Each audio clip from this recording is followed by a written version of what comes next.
Yeah, what's going on, y'all? How y'all doing? I'm doing all right, man. It's a hot day out here where I'm at, though. Like 96? Nah, it almost got to 100, like 90. No, actually, at one it did get to 100, but then around now it's like 95, and it's like 6 o'clock. But anyway, what's going on, y'all? I got some new stuff for y'all, man. Check this out, Mike Tyson. Mike Tyson, man, new interview back in the days. Y'all say he wasn't crazy. Mike Tyson was going wild, yo. Word is bond. Look,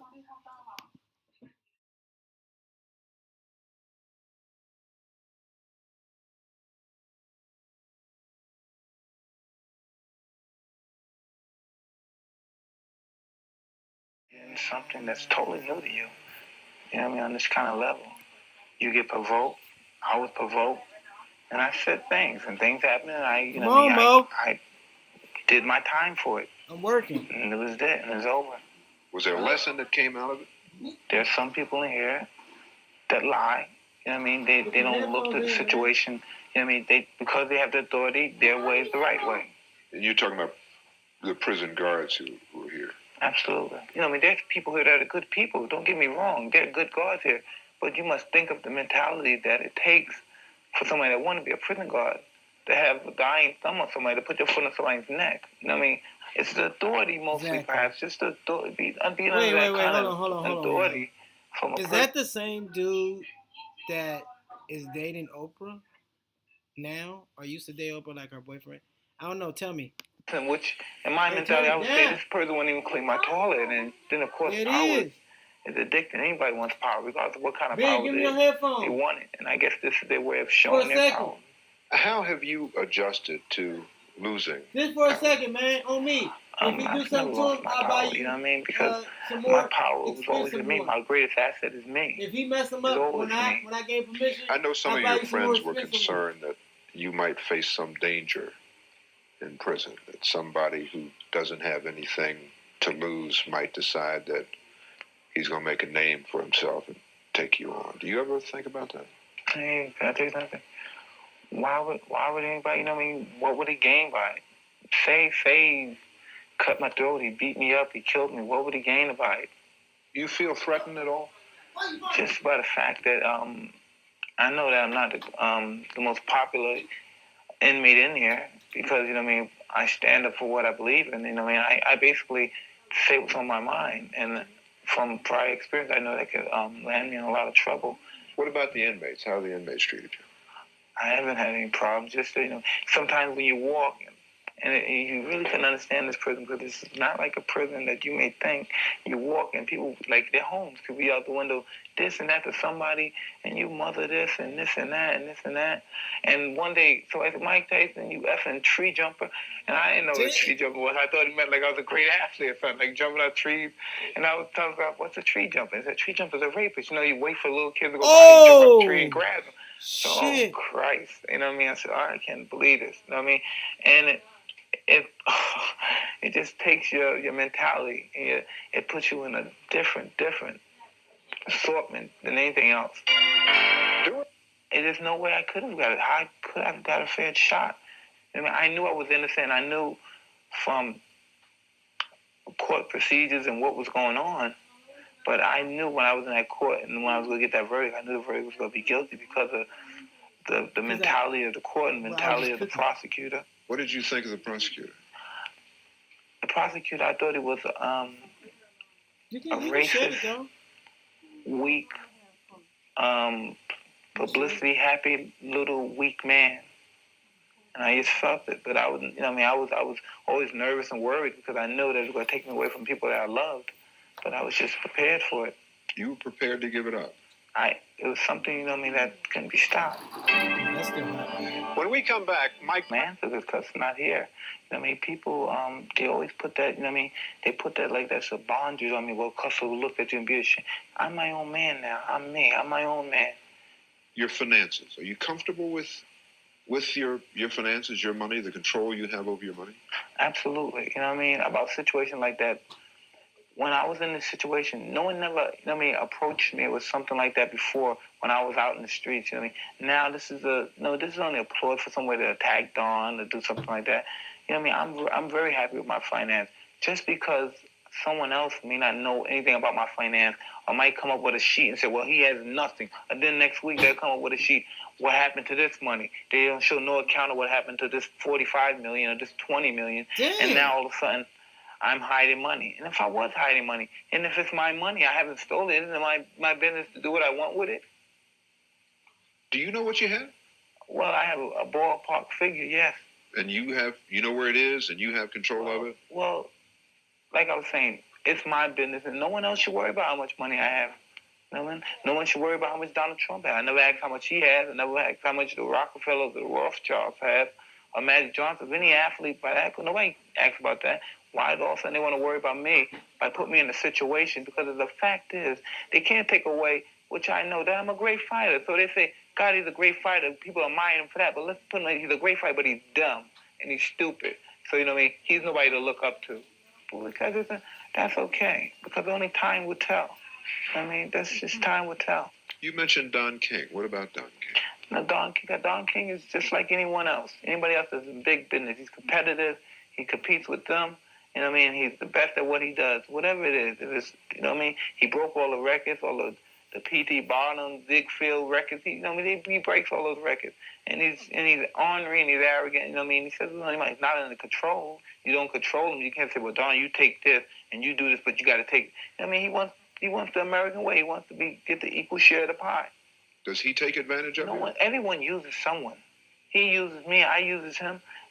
The worst thing, we never misuse one another. We respect one another. I never cut it. Don is my man, and that's what it is to it. Coming up next, does that automatically mean that she's agreed to have sex with you? Well, absolutely not.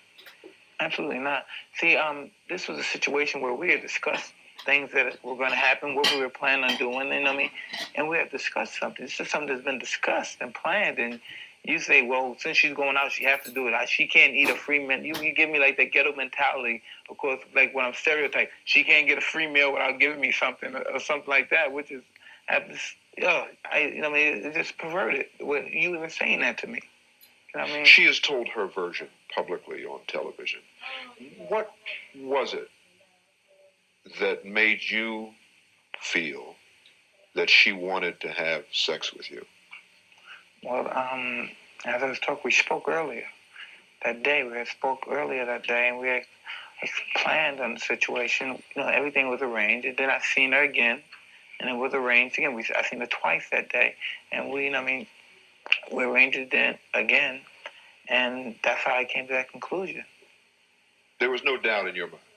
In neither one of our minds. Then let me just ask you to tell me, as you recollect, what happened that night?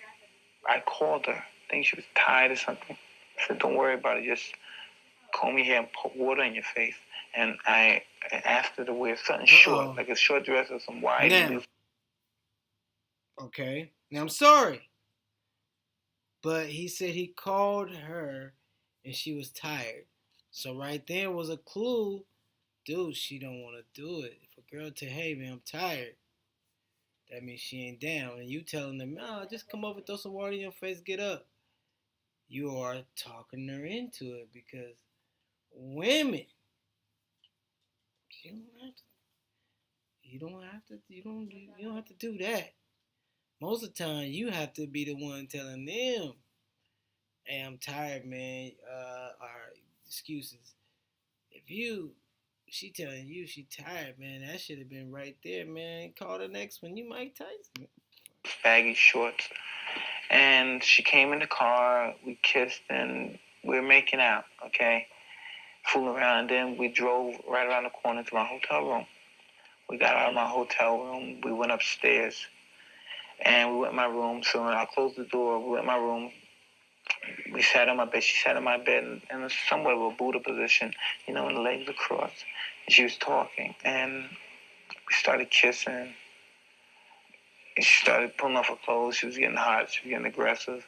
And we had oral sex, and then eventually we had vaginal sex. And after it was over, I invited her to stay. I said, because I'm tired, perhaps because you had to get up at around 5 or 6, and I had to leave at approximately 2 hours. We both had the same schedule approximately, but she didn't want to do, but she wanted me to walk her downstairs, and I didn't want to walk her. I said, well, my limo's down, so you can take the limo, but I'm sorry, I'm tired, and I have to get up, and I just can't walk you.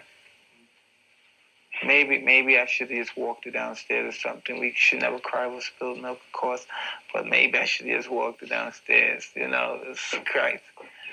And the next week I heard about this.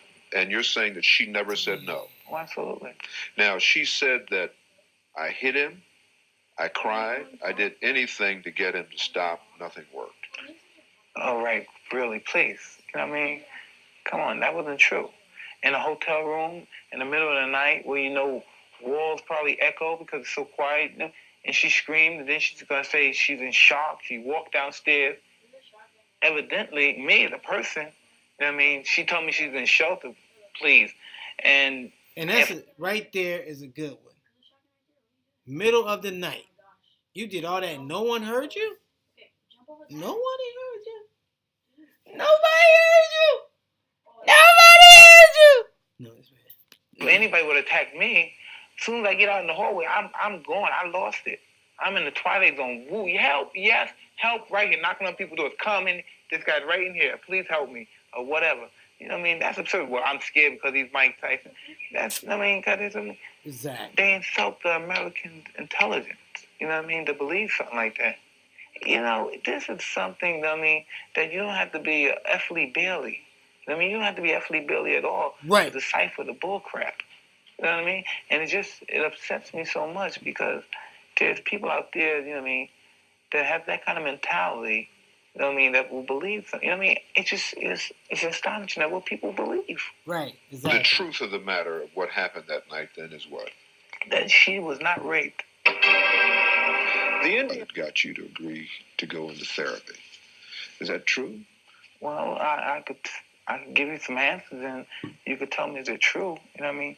I never been to therapy. He never told me he wanted me to go. He never told me personally that he wanted me to go to therapy.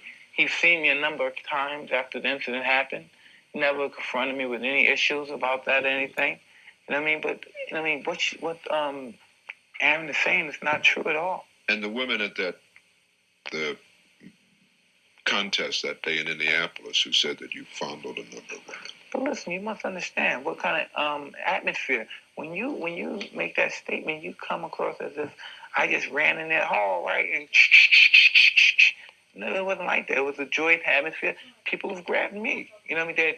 They all, like 15, 20, something like they tagged me, grabbed me. We're talking crap, and we're speaking as young, healthy, black, young adults do. We're talking crap and this and that, and things occurred. You know what I mean? After this situation happened, and people all start saying, well, maybe I can get something out of it. Maybe then their mind, the wheels start rolling in another direction then. But at that particular situation, there was no complaints about anything.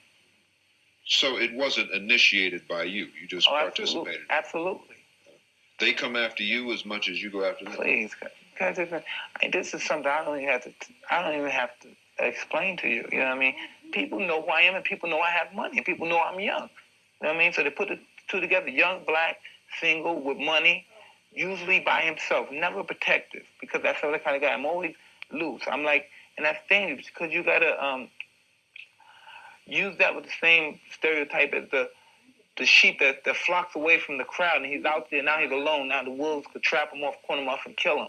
And that's how my situation was. I'm alone, and that's my only downfall, because that's my nature. I'm always alone. I'm always moving. You think women used you or tried to use you? Of course they did. But look, I looked at it from a standpoint, you know what I mean? I was young, you know what I mean? I wanted to have fun. I enjoyed having fun. And maybe I took it further. Maybe me wanting to be with some girl or make love to a girl, whatever. Do that, but they probably had something different. You know what I mean? I had in my mind what I wanted, but they never let me know what they wanted. You know what I mean? So maybe that's my fault for not knowing, not saying, well, what do you want from this situation? You say people who don't know you, people form impressions about you. Here's a guy who is is strong, who's black, who's uneducated, who's a heavyweight champion. He thinks he can have whatever he wants. How do you respond to people who look at you and think that that's true? 90%, 80% of the people believe what they read. And, I mean, that has a big effect on people. If they ever got a chance to know me, they would think differently. They would think totally differently. They would know I'm just like everyone. I like to play. I like to fool around. I like to chew fat. You know what I mean? It's like I do basically any young 25-year-old do. I all my life. That's the way I am. I'm just normal. And that's why I'm in trouble. Because I'm normal and slightly arrogant. You know what I mean? I get a little arrogant because I'm confident. You know, I know whatever I do, I know I'm the best at it. You know, and people get upset with that. But, you know, that's a part of me which a lot of people don't like. Because a lot of people don't like themselves. And I happen to be totally in love with myself. You know what I mean? People take offense to that. When it comes to Tyson and women, it's often a question of whom you want to believe. Rarely. You went in your cell, and the door was closed, and the lights went out. What thoughts did you have? I don't know. It wasn't realistic at that point, but I knew. You know what I mean? After being in my cell, I mean, for a couple of days though, I just said, you know what I mean? Cells are horrible. You'll never forget them. You know what I mean? As long as you live, you know, prison itself will always leave, you know what I mean, everlasting effect on me. You know what I mean? You just never forget it. And especially a prison like this, you will never forget it. Have you thought about the possibility that you may have to do your time, that the appeal may not be granted? Hey, listen. There's a fact that may happen, you know what I mean? And I look more to the fact that it will happen, you know what I mean? But listen, this is something that I passed, you know what I mean? I'm not dead, you know what I mean? As long as I'm breathing, my brain is functioning, my heart is functioning, I'll prevail. What? Damn. Now that's a strong-minded dude right there. Did you hear what he just said? This time will pass as long as I'm breathing. As long as I'm breathing, I will prevail. God, that's dope, man. That's awesome, Mike. What do you think is your immediate future? I basically, I just keep, you know what I mean, go live day by day and wait for the, you know what I mean, see where the chips drop. I might not even want to box. I've been bored with boxing for 4 years already. I might not even want to fight anymore once I get out. You think about that? No, I never think about fighting. Never. You think if you got out, when you get out, you just give it up? Yeah. What would you do? I'll do something. I'm always going to be on top. Whatever I do, I'm going to be on top of my game. I'm never going to be under drowning. I'm always going to be above sea level. But the boxing gave you something else that you didn't have. You must understand. I'm basically, regardless of what you see, money. I'm just Mike. You know what I mean? I'm Lorna Mae's son's Manboy Street. I'm not. You know, I don't get caught up into a big star and all. You know, that's the furthest thing from my mind. You know what I mean? I don't like living like that. So maybe I don't think I want to be a big star no more. If that's what they call me. I don't think I want that no more because I don't like living like that. I don't like living where everybody, which I found out in here is true, everybody's a potential enemy. Everybody's potential to hurt you, to keep one thing from you. I don't like that kind of life because I'm just a normal person, extremely to the extreme. Man, guys. Woo! That's deep, man. I mean, this interview right here, to me, is really deep because it shows how strong his mind was. It shows that that even strong and tough with money, that people will come after you, women, whatever. You Mike Tyson, or you can just be a regular, ordinary dude with a little bit of money, little fame, and people are coming. You'll think somebody like Mike Tyson wouldn't have to deal with that, but dude, everybody, man, it makes me feel not about Mike Tyson, but it makes me feel not so hard on myself because it's somebody like that accomplished that much, had to experience jail, which I wouldn't wish on nobody. I wouldn't wish jail on nobody, man. Because me personally, I'm telling you, I feel like jail and death is a choice for me. Dude, stop. You feel me? Like I would want to choose one of them because I don't want to go to jail for nothing. You know, I hate even when I'm working like on a not tour usually because I haven't been on tour, but like when I have to go fly somewhere or do some type of work where I have to spend weeks or days away from home. That's miserable. And on the time, I'm actually having fun. So imagine spending weeks and months away from home when you just sitting there miserable and still have to worry about your safety because you in there. Man, that's terrible, dude. But hey, watching this makes me look at Mike Tyson totally different because I've never seen his interview. And it just makes me look at him totally different because he was a strong individual. And if you listen to Tupac when he was in jail and Mike Tyson, I see why they clicked. I see why they was friends. Because they both had that very strong mind, man. You know what I'm saying? Very strong mind. So, wow, man. So anyway, all right, y'all. So, I'll see you guys later on the next one, man. See you guys later. All right, YouTube. Peace, peace, peace, peace, peace, peace.